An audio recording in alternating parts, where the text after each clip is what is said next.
Até os ricos de coração têm que crer no Evangelho da água e do Espírito. Lucas 12, 13, 21.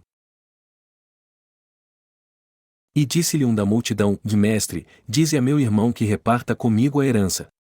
Mas ele lhe disse: Homem, quem me pôs a mim por juiz ou repartidor entre vós? E disse-lhes: Acautelai-vos e guardai-vos da avareza, porque a vida de qualquer não consiste na abundância do que possui. E propôs-lhes uma parábola, dizendo: A herdade de um homem rico tinha produzido com abundância. E arrazoava ele entre si, dizendo: Que farei? Não tenho onde recolher os meus frutos. E disse: Farei isto, derribarei os meus celeiros, e edificarei outros maiores, e ali recolherei todas as minhas novidades e os meus bens, e direi à minha alma: Vá, alma, tens em depósito muitos bens, para muitos anos, e descansa, come, bebe e folga. Mas Deus lhe disse: Louco, esta noite te pedirão a tua alma, e o que tens preparado para quem será? Assim é aquele que para si ajunta tesouros e não é rico para com Deus. O que acontece quando alguém se preocupa com a salvação da sua alma? Nós temos que ouvir e reafirmar a palavra todos os dias em nossa vida. Caso contrário, nossa fé não crescerá por mais que o tempo passe. E como a terra é amaldiçoada quando Deus não envia a chuva para que ela produza os frutos necessários, nossa vida também fica estagnada quando não reafirmamos a palavra. Devemos tomar cuidado com estas coisas. A palavra de Deus não é uma teoria pela qual alguém chegou a uma conclusão através da dedução. O Senhor criou tudo pela palavra ao criar o universo no início de tudo. Deus disse que houvesse luz e houve luz, e ao dizer que houvesse o luminar maior e o luminar menor, houve luz no firmamento.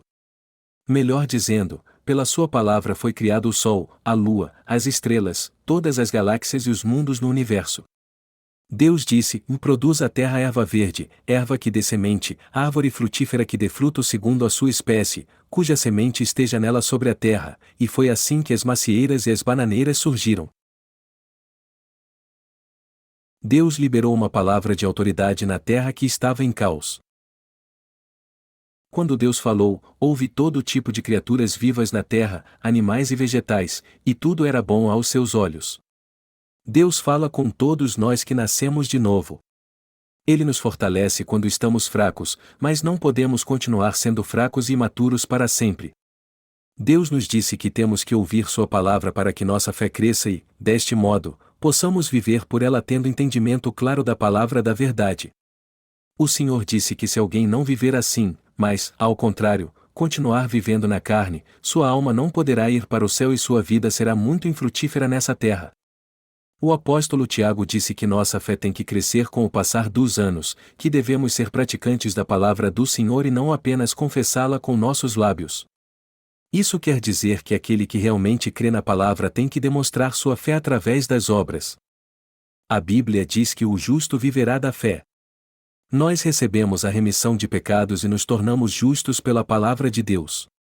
Se cremos na palavra, ela entrará em nós e o Senhor nos fará pessoas atuantes que vivem para fazer obras maravilhosas em nossa nova vida.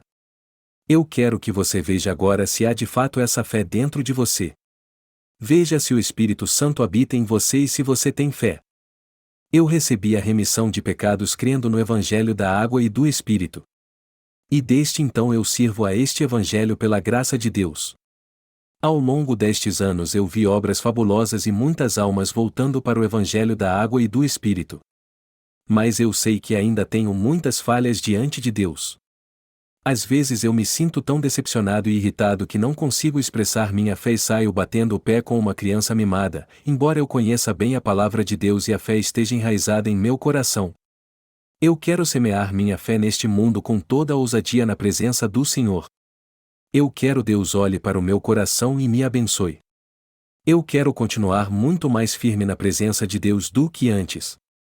Eu creio de coração no Senhor e continuarei buscando-o para que Ele me ajude a crer na verdade e viver praticando-a cada vez mais. Eu creio que Deus cumprirá tudo exatamente como crê meu coração. Eu creio que Ele me fará ser melhor a cada dia na minha vida espiritual de fé. Há algo mais valioso do que a carne.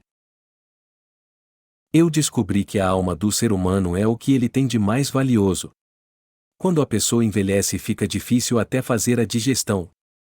Sempre nos sentimos bem quando temos uma comida deliciosa e nosso estômago está cheio. Mas nos sentimos mal quando temos uma indigestão. Do mesmo modo, nosso coração se sente mal por causa do pecado, e quando isso é muito grave, nossa mente pode nos levar até a pensar em suicídio. Eu sofri muito por causa dos meus pecados. Eu sempre me senti oprimido em minha vida por causa do pecado. Quando olhava para as pessoas e para o céu, eu sempre desejava algo. Será que há uma forma de viver sem que eu me envergonhe dos meus pecados? Será que isso existe? Será que há uma forma de levar uma vida de integridade perante Deus e as pessoas? Só que eu continuava pecando dia após dia. E embora não cometesse crimes como roubar, eu me sentia envergonhado ao acordar toda manhã após passar a noite bebendo com meus amigos. Meu rosto ficava enrubescido toda vez que eu pensava no que eu fiz na noite passada. Mas, por outro lado, ao longo do dia eu pensava no que havia feito e sentia prazer naquilo. Quando o sol nascia, eu cobria a cabeça com a coberta porque me sentia envergonhado. Eu não queria mais estudar ou fazer qualquer outra coisa, e eu só sentia vergonha. Eu vivia assim por um bom tempo. Então eu passei a crer em Jesus. Eu passei a frequentar a igreja num momento difícil da minha vida. Então eu passei a servir a Deus de coração. Eu acho que vivi tentando guardar a lei por 10 anos antes de crer em Jesus. Eu achava que estava sendo fiel ao fazer isso, sendo voluntário em algumas tarefas da igreja e dando ofertas. Meu coração ficou muito animado quando eu me tornei um cristão quando tinha 20 e poucos anos. Eu fiquei tão feliz naquela época. Eu realmente não gostava daquilo de que Deus não gostava, e fazia de bom grado tudo o que viesse a agradar ao Senhor. Eu então fui colocado como líder do Ministério de Jovens e do grupo de evangelismo. Eu fiz isso 5 anos e vivi de todo o meu coração pela fé. Eu falava em línguas, tinha visões, evangelizava e até pregava sermões sobre a fé que cria apenas no sangue da cruz. Mas embora eu tenha me tornado um cristão, os pecados do meu coração continuavam aumentando. Naquela época, já que eu tinha fé mas não conhecia o evangelho da água e do Espírito, e percebi que eu continuava sendo pecador e nada podia mudar isso. Depois de 5 anos fazendo parte da igreja, eu aprendi muito bem todos os rituais e cerimoniais que nela havia. Mas a única coisa que não saía da minha mente é que eu ainda era um pecador. Os 10 mandamentos dizem assim: e não adulterarás. Então, toda vez que uma mulher passava por mim eu virava o rosto, pois achava que só de olhar para ela estaria pecando. Mas será que é assim? Homens e mulheres solteiros querem conversar uns com os outros quando estão juntos. Eu não podia mais aguentar isso. E o que mais me oprimia era o legalismo da denominação a qual eu pertencia. Então, 5 anos depois de aceitar Jesus, eu tive uma ideia brilhante para ter um encontro e não pecar. Eu reuni os líderes do Ministério de Jovens de todas as igrejas de nossa denominação e disse a eles para ser bem sinceros. Eu disse: queremos namorar mas não conseguimos. Vamos nos reunir na praça então. Vamos comer bastante e depois ir para o cinema. Quem vai dizer que é pecado sairmos todos juntos para nos divertirmos? Quando eu disse isso, todos os outros líderes de jovens concordaram e acharam uma boa ideia. Então marcamos uma data e decidimos nos encontrar no meu gabinete, que ficava no 3º andar do prédio do departamento dos alunos. E todos nós nos reunimos naquele dia. Nós saímos para comer, vimos um filme e fomos para a praça para nos divertirmos juntos. Eu vivi assim por 10 anos, mas já que cada vez mais havia pecados em meu coração, o sangue da cruz não pôde resolver este problema. Foi maravilhoso quando eu aceitei Jesus, mas depois de um tempo isso passou. Eu vivi oprimido por causa dos pecados que cometia. Parecia que eu tinha calculado errado e pensava assim: por que eu aceitei Jesus tão cedo? Eu devia ter feito isso no meu leito de morte e morrido. Meu futuro parecia muito obscuro porque eu vivia pecando, me arrependendo, e fazia isso o tempo todo. Não tinha jeito. Então, depois de levar uma vida hipócrita por 10 anos, eu achei que conseguiria conviver com isso.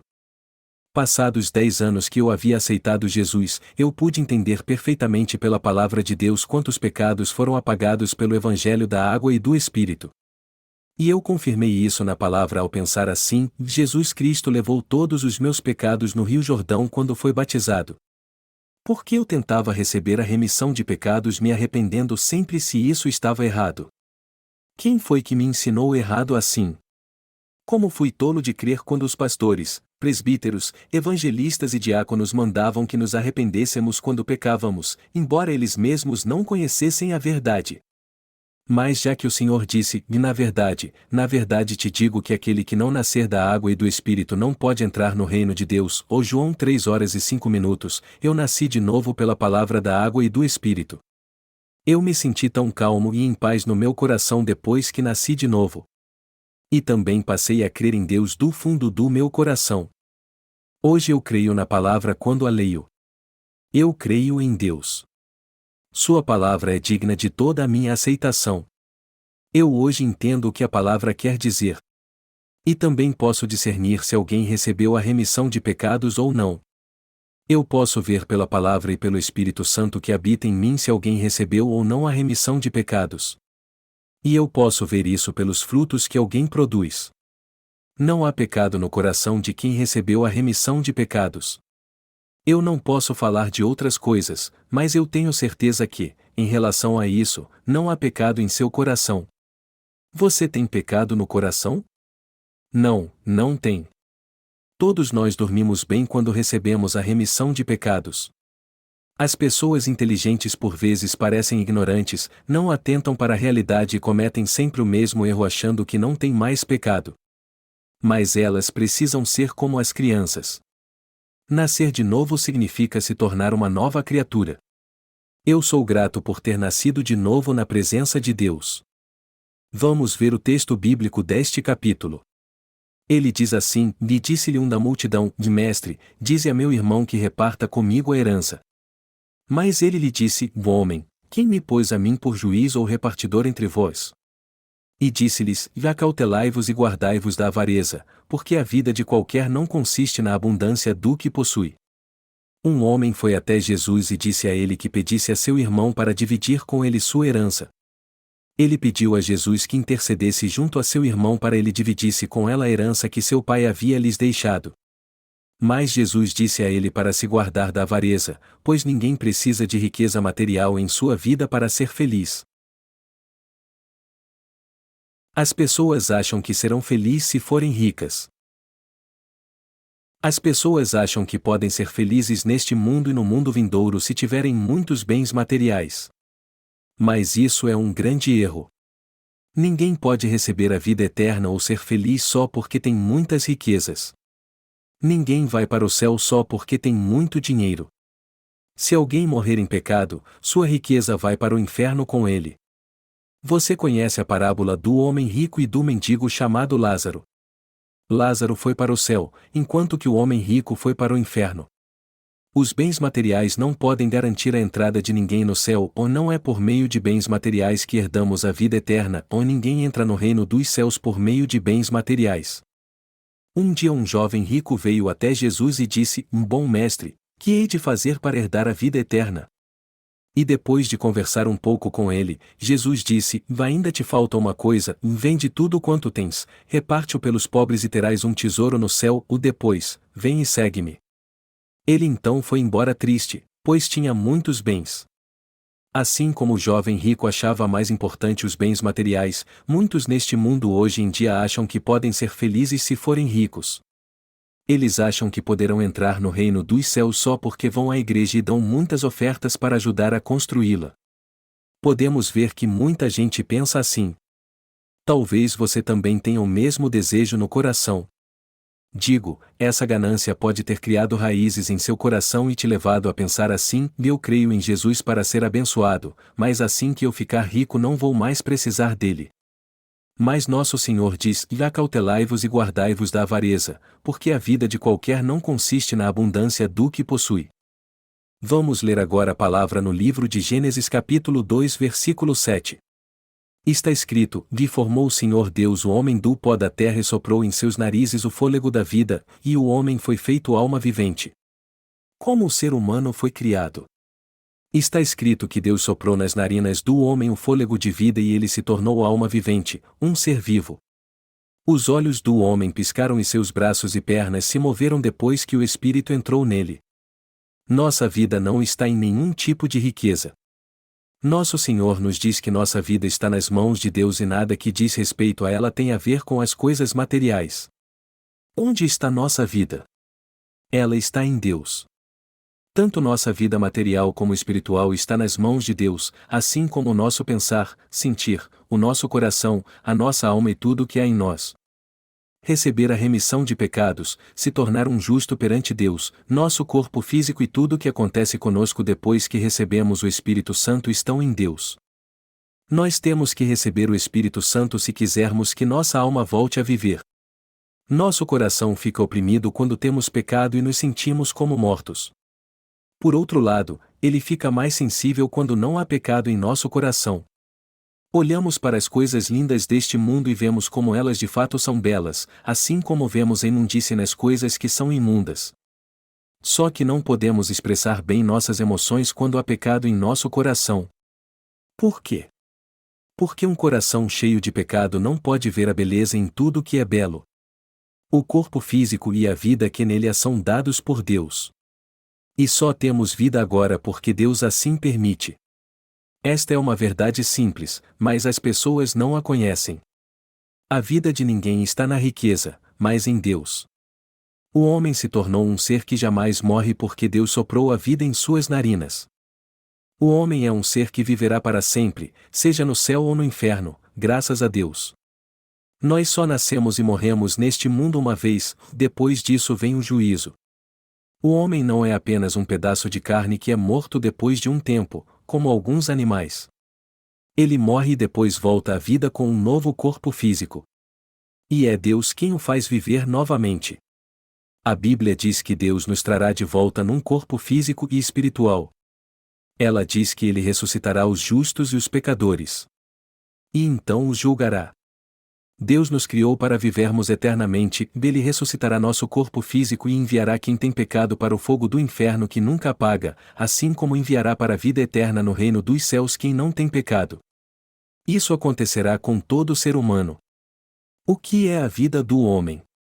Já que nossa vida é como uma névoa que some assim que nasce o sol, que tipo de seres somos para Deus? Como fomos criados e com que propósito? Deus criou o homem para viver eternamente. Deus nos deu a vida quando nos criou. Nós temos que entender bem o que é a vida. E temos que entender melhor ainda para o que devemos viver. O que estou dizendo é que não devemos viver para as coisas materiais, para tudo o que vemos e sentimos. Mas qual o propósito da nossa vida então? Nós vivemos porque Deus nos criou.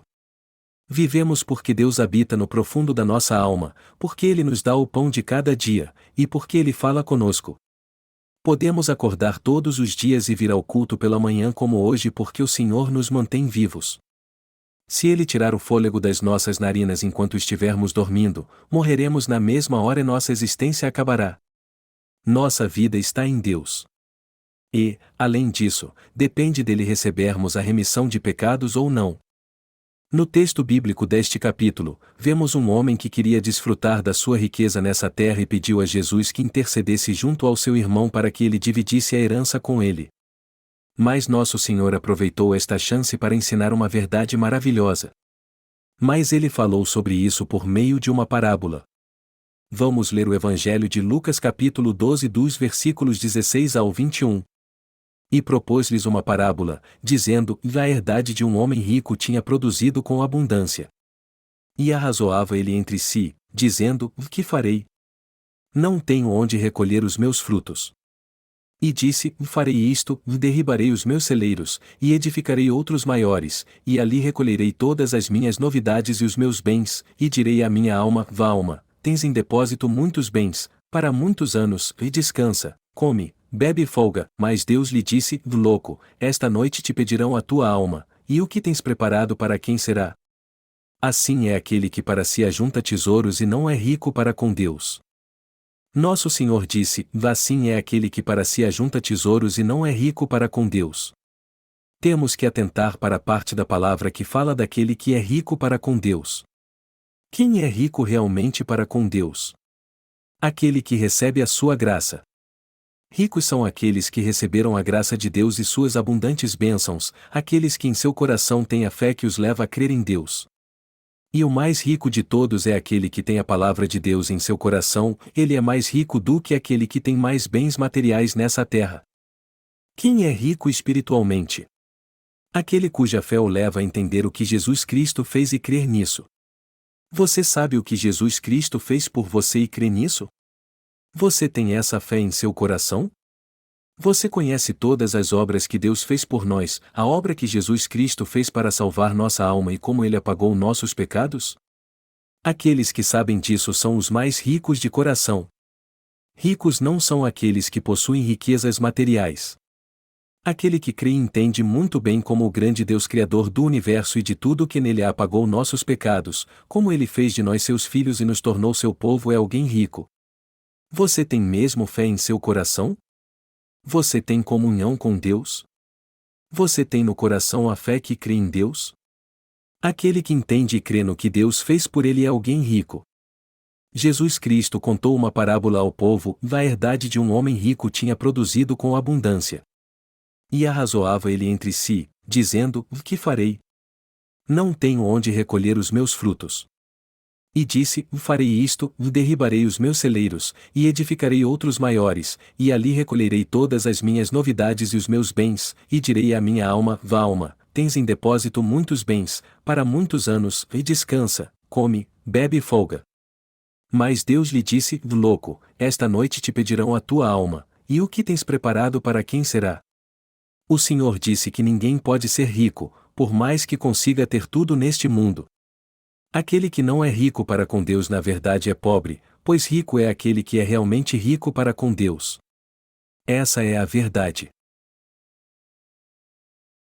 Devemos viver debaixo da graça de Deus.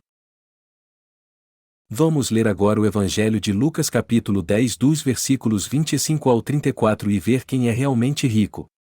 E eis que se levantou um certo doutor da lei, tentando-o e dizendo: Mestre, que farei para herdar a vida eterna? E ele lhe disse: que está escrito na lei? Como leis? E, respondendo ele, disse: amarás ao Senhor, teu Deus, de todo o teu coração, e de toda a tua alma, e de todas as tuas forças, e de todo o teu entendimento e ao teu próximo como a ti mesmo. E disse-lhe: respondeste bem, faze isso e viverás. Ele, porém, querendo justificar-se a si mesmo, disse a Jesus: e quem é o meu próximo?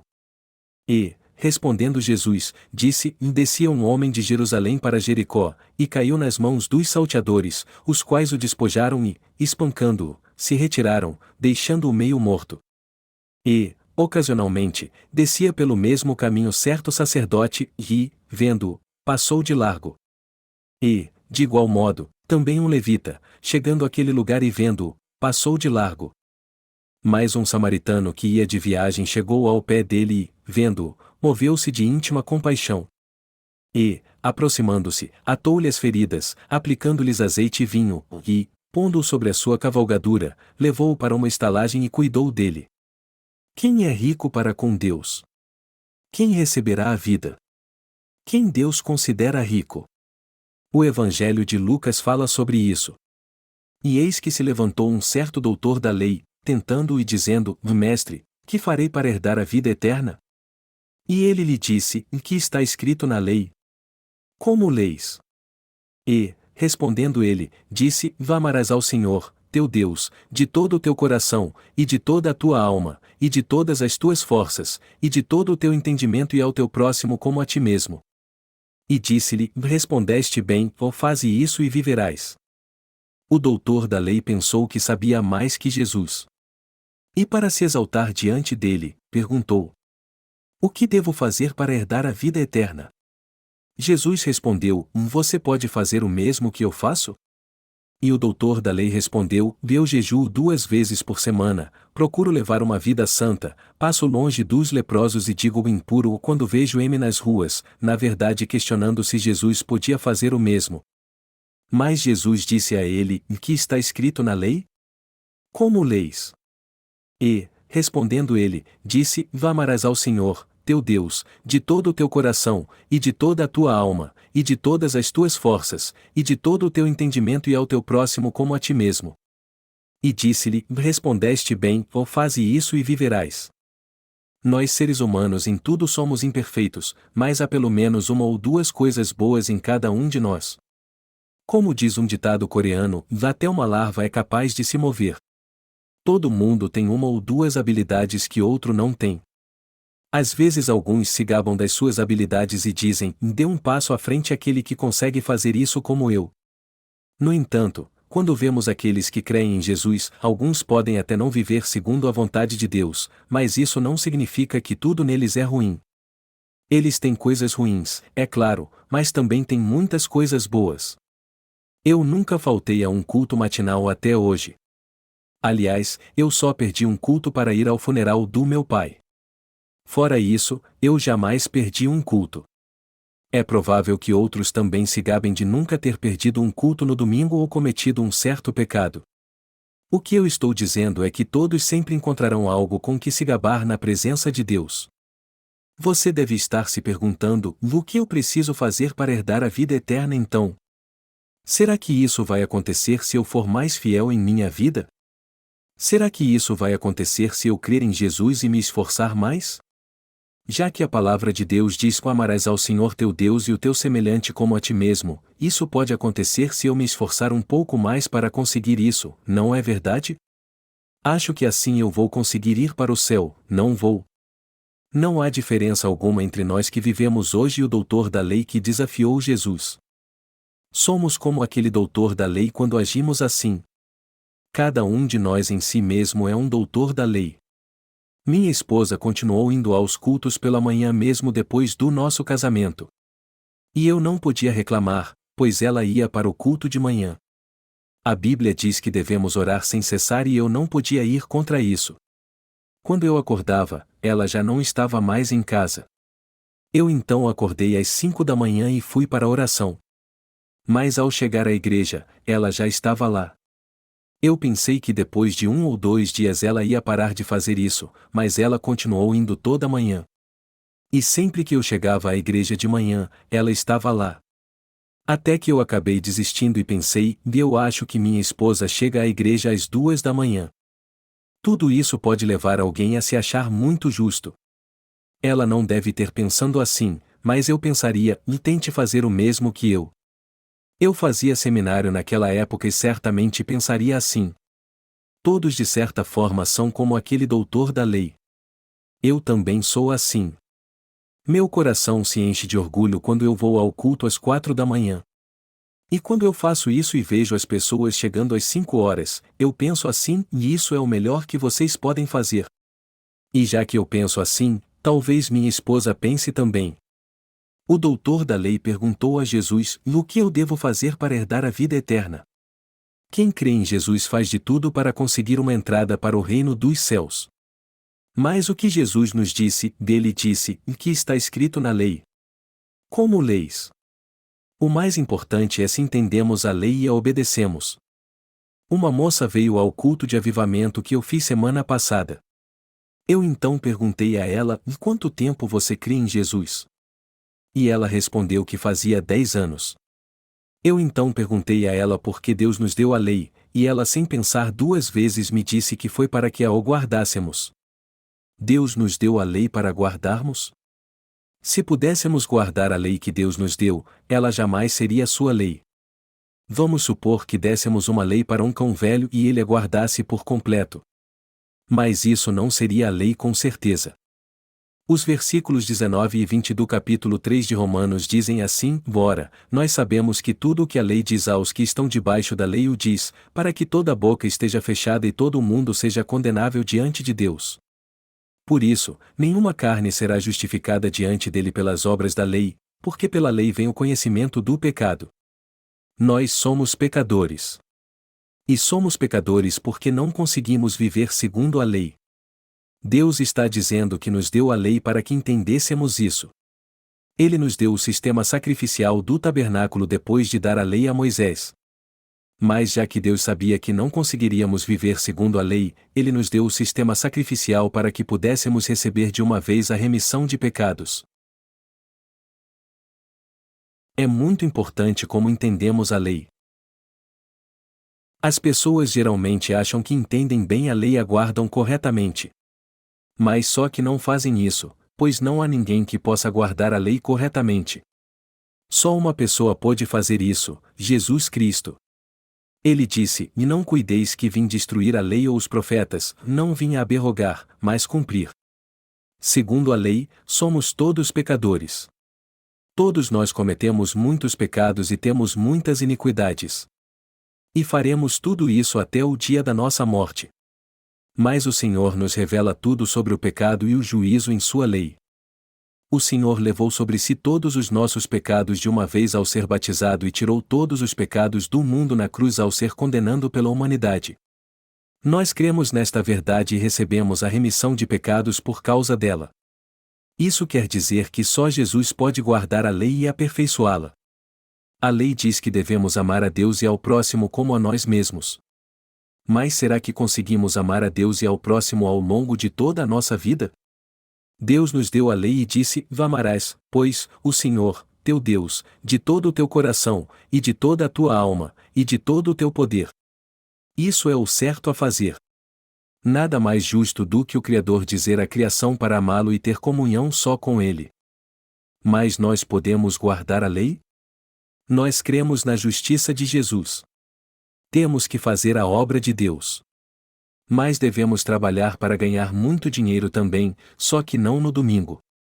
Mas aí pensamos: e não me parece uma boa ideia ir à igreja todo domingo, pois podemos ganhar muito dinheiro trabalhando no domingo. Por outro lado, não parece certo ir trabalhar para ganhar dinheiro no dia do Senhor. Nós cremos em Deus fielmente, mas às vezes, quando temos oportunidade de ganhar muito dinheiro, ele pode se tornar nosso ídolo. Não podemos guardar a lei. Está escrito: amarás o teu próximo como a ti mesmo. Só que por mais que tentemos, não conseguimos cumprir este mandamento de modo algum. Certa vez eu peguei meu casaco e o dei a um mendigo. Eu fiz isso porque queria viver segundo a palavra de Deus. Havia um mendigo numa rua em que passei. Eu então procurei dinheiro no meu bolso, mas fiquei em dúvida. Eu devo dar a ele algumas moedas ou $1? Eu comecei a pensar assim uns 30 metros antes de chegar perto dele. E quando eu chegasse, eu tinha que tomar uma decisão, mas isso dependia do meu coração. Eu não sabia se tinha uma nota de $1 ou $10 em meu bolso, mas quando eu a coloquei na sua lata, eu pude ver bem que era uma nota verdinha de $10. Na hora eu me arrependi, mas não podia mais pegá-la de volta. Será que isso foi um ato de amor dentro do padrão da lei de Deus? Eu fiz aquilo por mim mesmo, mas na verdade não havia amor algum em meu ato. E embora tenha dado uma nota de $10 a alguém, eu não amo os outros como a mim mesmo. Eu fiz tudo o que podia até não poder mais, mas finalmente acabei confessando que era pecador. Eu confessei: Deus, eu não posso fazer isso. Eu sou pecador. Tu me disseste para amar o meu semelhante como a mim mesmo, mas eu não consigo fazer isso. O jovem rico e o homem que pediu a Jesus que mandasse seu irmão dividir a herança com ele pensaram que ele era um advogado.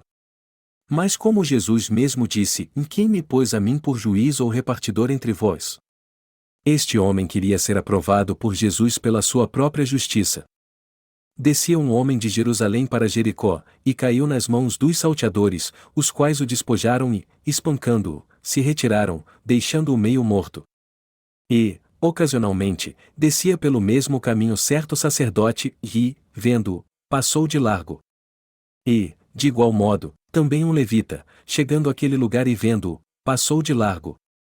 Mas um samaritano que ia de viagem chegou ao pé dele e, vendo-o, moveu-se de íntima compaixão. E, aproximando-se, atou-lhe as feridas, aplicando-lhes azeite e vinho, e, pondo-o sobre a sua cavalgadura, levou-o para uma estalagem e cuidou dele, e, partindo ao outro dia, tirou 2 dinheiros, e deu-os ao hospedeiro, e disse-lhe: Cuida dele, e tudo o que demais gastares eu te pagarei, quando voltar. O Lucas 10 e 30 e 35. Jesus Cristo disse isso ao doutor da lei. Um homem desceu de Jericó para Jerusalém, que era a capital do povo de Deus. Era uma cidade religiosa, pois havia lá tudo o que era necessário para a adoração. Um homem descia de Jerusalém para Jericó e foi surpreendido por ladrões. E eles roubaram tudo o que ele tinha, o espancaram e o deixaram quase morto. Depois foram embora e o deixaram à beira da estrada. Está escrito que um sacerdote vinha descendo pela estrada naquela hora. Mas quando ele viu o homem, passou de largo. Jesus disse isso porque o doutor da lei foi até ele se exaltando da sua própria justiça e das suas obras. O nome da cidade de Jericó significa o perfume do mundo, e Jerusalém significa a cidade da religião. É para lá que vão muitas pessoas que têm fé, mas não entendem a verdade corretamente. Um sacerdote de Jerusalém viu o homem que havia sido roubado por salteadores quando voltava da cidade. Ele era alguém que servia a Deus no templo de Jerusalém e ensinava a muitas pessoas. Este sacerdote, no entanto, viu que alguém que ia para Jericó precisava da sua ajuda, mas passou de largo e deixou o homem moribundo à beira do caminho. Porque todos eles desciam de Jerusalém para Jericó. Eu vou um pouco mais à frente antes de falar sobre isso. Todas as pessoas buscam a Deus. Por mais que seja um Deus conhecido ou não, elas servem a qualquer Deus sem questionar. Foi assim que muitos começaram sua vida religiosa em Jerusalém, a cidade da religião. Mas o problema é que, embora tivessem uma vida religiosa e fizessem boas obras, suas atitudes não eram condizentes com a fé do seu coração. E isso era algo que eles não toleravam em si mesmos. Eles queriam fazer boas obras, mas, ao contrário, acabavam pecando. Eles faziam o mal que não queriam fazer. Eles cediam ao mundo e acabavam fazendo coisas carnais. Eles acabaram descobrindo que gostavam muito do perfume do mundo, ou seja, do mundo corrupto. Este é o caminho que todos os religiosos acabam seguindo. Coincidentemente, um homem ia pela estrada quando os salteadores o atacaram, levaram suas vestes e o deixaram quase morto. E o fato de eles terem levado suas vestes significa que Satanás tira nossa justiça. O pecado tira nossa justiça. Alguns acham que não cometem nenhum pecado, mas todos neste mundo pecam. Nosso coração desce os degraus do inferno e o medo toma conta dele por causa disso. Todo o nosso orgulho, ousadia e santidade desaparecem e só o pecado continua. Nós podemos fazer 10 coisas certas, mas tudo isso não vale mais nada quando cometemos um só pecado. É por isso que não há como evitar o juízo de Deus. Se alguém não conseguir guardar 100% da lei e violar apenas 1%, ele irá para o inferno. Satanás faz com que as pessoas pequem violando a lei. Ele as leva a se exaltar pelas coisas boas que elas fazem. Ele diz que elas precisam levar uma vida justa e que isso é o certo a fazer. Mas, em contrapartida, o que diz Deus? Deus diz: e vocês não conseguem fazer o que é certo. Vocês são seres corruptos. Vocês são um poço de pecados. Vocês são um poço de pecados e nasceram cheios de homicídio, fornicação, ciúmes, contendas, furto, avareza e estultícia. É por isso que vocês não conseguem fazer o que é certo. Mas Satanás diz a vocês: vocês poderão ter uma vida justa caso se esforcem mais. E caso se esforcem mais um pouco, vocês podem até se tornar um Deus. No entanto, o que acontece com pessoas religiosas é algo completamente diferente. Todos querem ter uma vida correta e justa. Mas acabamos percebendo que não há como deixar de pecar. Todos são como bandidos e ladrões. Mas mesmo assim Satanás os encoraja a ter uma vida justa. É por isso que alguns são viciados em religião. As pessoas procuram levar uma vida justa quando têm uma religião. Só que elas simplesmente não conseguem. Mas o que Deus diz a respeito disso? Ele diz: venham e recebam a remissão de pecados porque vocês são um poço de pecados. Venham e eu apagarei todos os seus pecados. Descer de Jerusalém para Jericó significa se corromper depois de ter uma vida religiosa neste mundo. E o motivo da nossa corrupção é o fato de sermos um poço de pecados. Assim como o chumbo naturalmente afunda quando jogado na água por causa do seu peso, o pecado é algo natural em nossa vida porque nascemos em pecado. Por mais que queiramos, nunca conseguiremos fazer com que o chumbo flutue na água. Esta é a verdade. Já que todo ser humano nasceu em pecado, ninguém pode evitá-lo e vai para o inferno por causa disso. Esta é a verdade encontrada nas Escrituras. É por isso que o homem desceu de Jerusalém para Jericó. O homem se corrompeu porque nasceu em pecado. E por mais que tente levar uma vida religiosa, ele ainda assim será vazio e corrupto, e no fim acabará sendo como os escribas e fariseus, que eram hipócritas perante Deus. Satanás quer nos enviar para o inferno. É por isso que ele nos encoraja a trabalhar duro e ser perseverantes e nos visita nos momentos de dificuldade que passamos. Creiam em Jesus, mas levem uma vida sem receber a remissão de pecados. Ele nos encoraja assim para nos destruir no final. Satanás nos tenta em certas situações, e quando pecamos, ele nos oprime e nos acusa: você pecou. O diabo diz: você pecou, e nos oprime toda a nossa vida até que acabamos morrendo por causa dos pecados do nosso coração. É por isso que algumas pessoas se enforcam apesar de terem se dedicado à religião. É isso que Satanás faz. Satanás nos diz que devemos levar uma vida justa. Mas ele não diz que devemos ter uma vida imoral. Ele nos diz que devemos levar uma vida justa e depois nos faz cair. Mas temos que entender que não podemos levar uma vida justa. Nós não podemos evitar o pecado porque somos um poço de pecados. A macieira começa a dar seus ramos e depois floresce e dá seus frutos. E assim como as árvores dão seus frutos, um princípio da vida é que o homem não pode evitar o pecado, por mais que deseje isso. Não podemos evitar o pecado porque nascemos em pecado como descendentes de Adão. Como é que o homem, que nasceu em pecado, pode viver sem pecar? Nós pecaremos enquanto vivermos neste mundo. O pecado não desaparece se cortarmos sua raiz. O que temos que fazer é mudar a realidade. Digo, o homem tem que nascer de novo. Só podemos ser filhos de Deus se formos julgados pelos nossos pecados e nascermos de novo. Mas toda religião diz que devemos levar uma vida justa. Elas nos dizem que devemos viver em retidão. Eu não estou dizendo aqui que todas as religiões são ruins. Eu estou dizendo que todas elas dizem que devemos levar uma vida justa. Mas isso é uma cilada de Satanás. E todo ser humano é enganado porque não sabe disso. O mesmo acontece no cristianismo. Ele diz que devemos levar uma vida justa porque cremos em Jesus, ser fiéis em nossos dízimos, guardar o domingo e obedecer aos 10 mandamentos, embora tenhamos pecado no coração. Mas isso é verdade? Não, não é. As pessoas estão sendo conduzidas para a morte. Por mais que tentemos levar uma vida de retidão, toda a nossa justiça se acaba quando somos enganados por Satanás e não percebemos que não podemos evitar o pecado.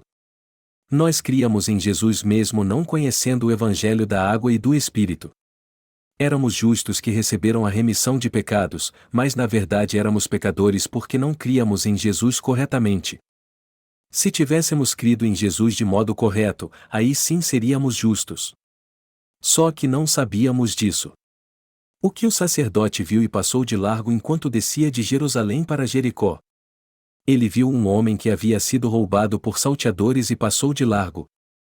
Um levita viu o homem com o corpo todo ensanguentado, mas não o ajudou e também passou de largo. Jesus respondeu à pergunta do doutor da lei com essa parábola. E era isso que ele estava dizendo: você é alguém que agiria assim. Você diz aos outros para ter uma vida correta, mas quando algum amigo seu é atacado por um bandido e está morrendo, você só o ajuda para ser honrado por isso. Mas quando você vê que ele está muito ferido e precisando de cuidados, você não faz a coisa certa só porque isso não trará mérito algum a você, não é verdade? Jesus está dizendo isso a todo cristão também: vocês são assim mesmo. Também há sacerdotes e levitas no cristianismo hoje nas igrejas cristãs. Eu estou me referindo aos religiosos do Novo Testamento que agem como líderes sem terem recebido a remissão de pecados, pois ainda não nasceram de novo e não têm o Espírito Santo no coração. A Bíblia diz que aqueles que estão chorando e agonizando por causa dos seus pecados é que foram atacados pelos salteadores. Porém o sacerdote e o levita, que supostamente criam em Deus e faziam boas obras, não ajudaram o homem e passaram de largo. O Senhor disse a toda a humanidade: não há um justo que não tenha pecado e esteja destituído da glória de Deus. Não há um justo, nem um sequer. Todos pecaram e não há ninguém que faça boas obras.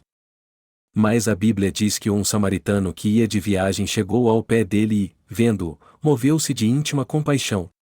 E, aproximando-se, atou-lhe as feridas, aplicando-lhes azeite e vinho, e, pondo-o sobre a sua cavalgadura, levou-o para uma estalagem e cuidou dele. Quem é este samaritano aqui? É alguém que veio de fora, não alguém de Jerusalém.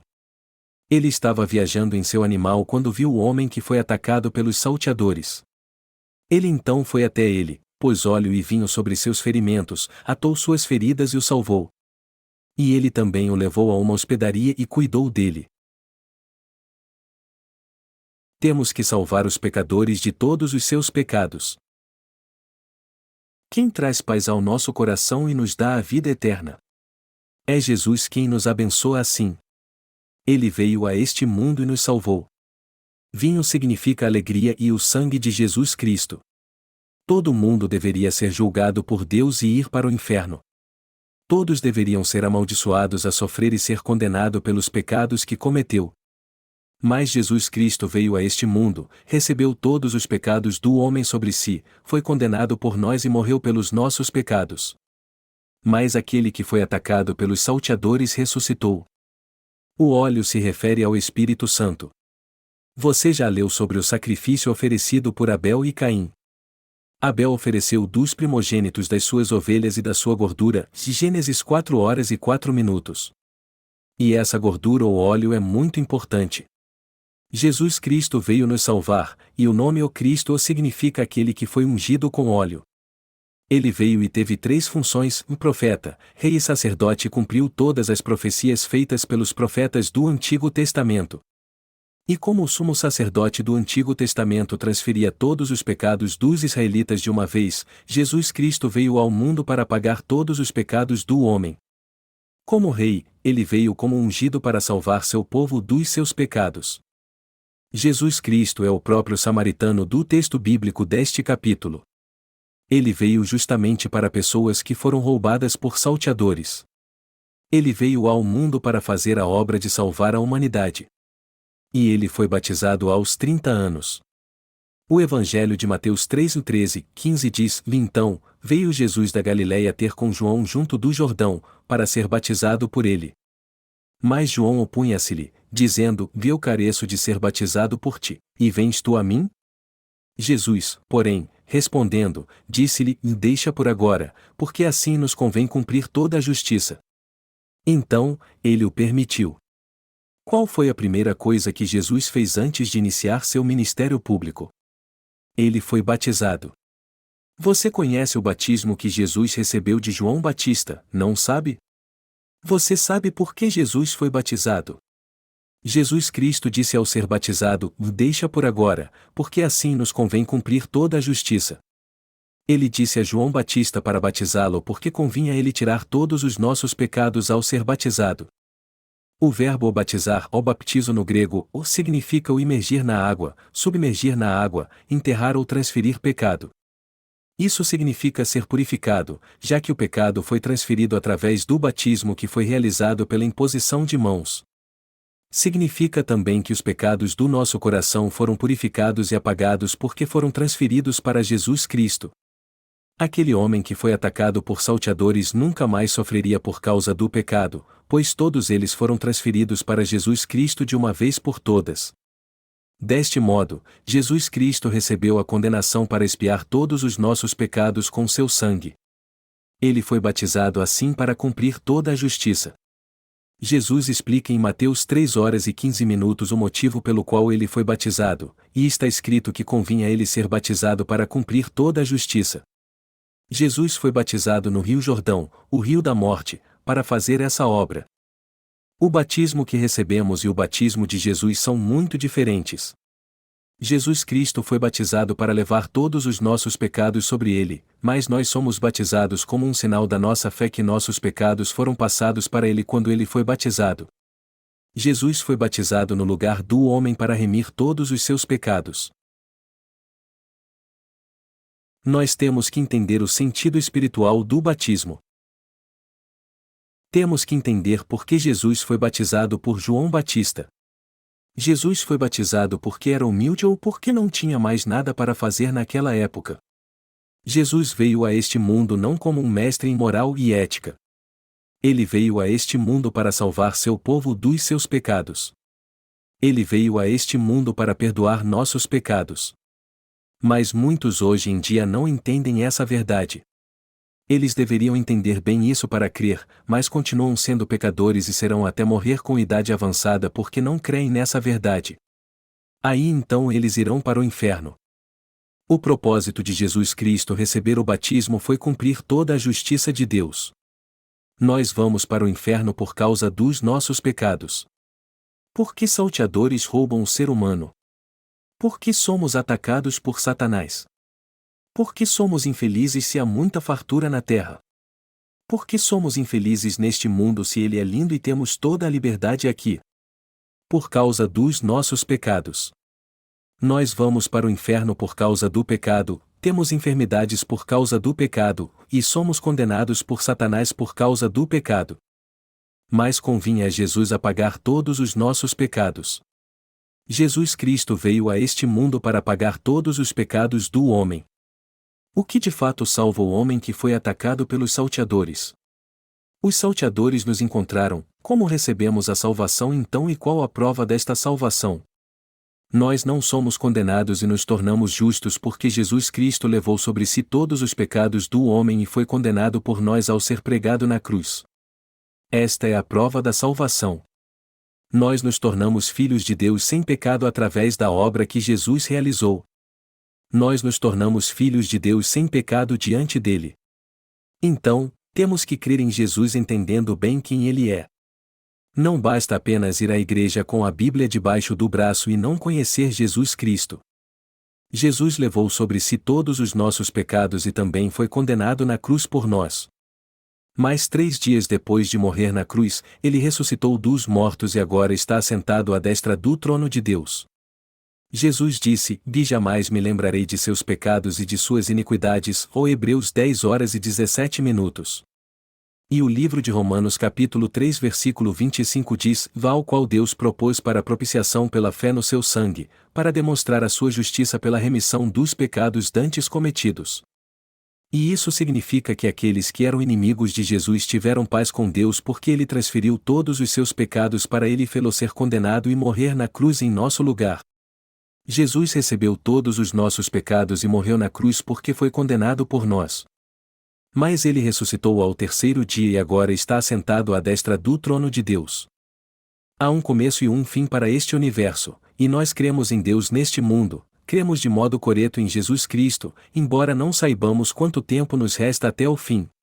Jesus recebeu todos os nossos pecados, morreu na cruz, ressuscitou e ascendeu aos céus. Onde ele está agora? Ele está vivo no tempo eterno de Deus. O Deus onipresente e todo-poderoso criou o universo e tudo o que nele há, mas tudo isso está limitado a um espaço de tempo.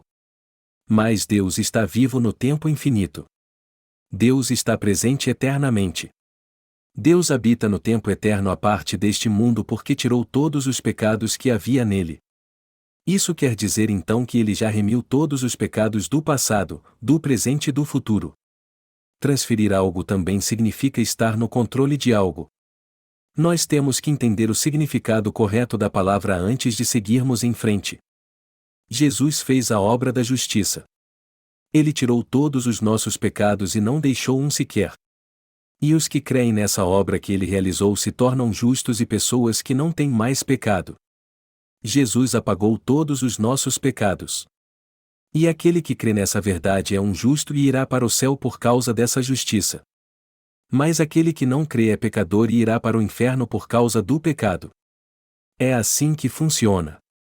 Jesus Cristo veio a este mundo, levou sobre si todos os nossos pecados e derramou seu sangue na cruz.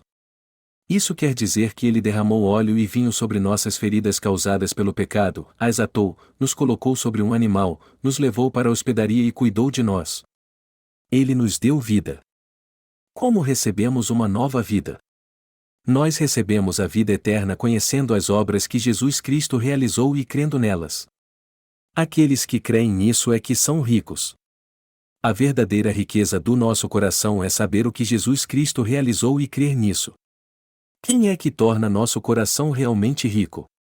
Jesus Cristo. Deus se torna nosso Pai quando cremos na obra que Jesus realizou. Nosso coração é rico quando entendemos bem que Jesus apagou todos os nossos pecados. A Bíblia diz que o verdadeiro rico é aquele que é rico para com Deus, não aquele que possui muitas riquezas neste mundo. Nossa vida não está nos bens materiais. Ao contrário, aquele que nasceu de novo em Deus por nosso Senhor Jesus Cristo recebe uma nova vida, se torna filho de Deus, um justo e alguém que irá para o céu. Deus disse que alguém assim é que será protegido neste mundo e abençoado na sua presença. No Evangelho de Lucas capítulo 12, Jesus diz que a vida de alguém e a riqueza só podem ser encontradas em Deus. E eu sou muito grato a Deus por isso. Nosso coração é muito rico graças a Jesus Cristo. E eu quero ser grato a Ele pela bênção de levarmos uma nova vida com sabedoria neste mundo. Eu quero que você tenha uma vida próspera recebendo a salvação de Deus. Eu não quero que você tenha uma vida medíocre. Você tem a fé no coração que crê em Jesus Cristo? Jesus Cristo remiu mesmo todos os seus pecados? Você já recebeu a remissão de pecados realmente? Nós não temos mais pecados porque Jesus Cristo já apagou todos eles, não porque fizemos algo bom. E somos abençoados porque temos a fé que crê na obra que Jesus Cristo realizou. Nós somos gratos ao Senhor. E nada mais justo do que aqueles que já receberam a remissão de pecados serem gratos ao Senhor. Mas quem ainda não recebeu a remissão de pecados no coração precisa recebê-la ouvindo o Evangelho, nem que seja por 30 minutos. O que é a nova vida? O que significa nascer de novo? Nosso coração fica totalmente cheio quando ouvimos tudo isso, nem que seja por meia hora. Eu sou grato a Deus que trabalha através da sua igreja neste mundo. Eu louvo ao Senhor pelas riquezas que Ele trouxe ao nosso coração.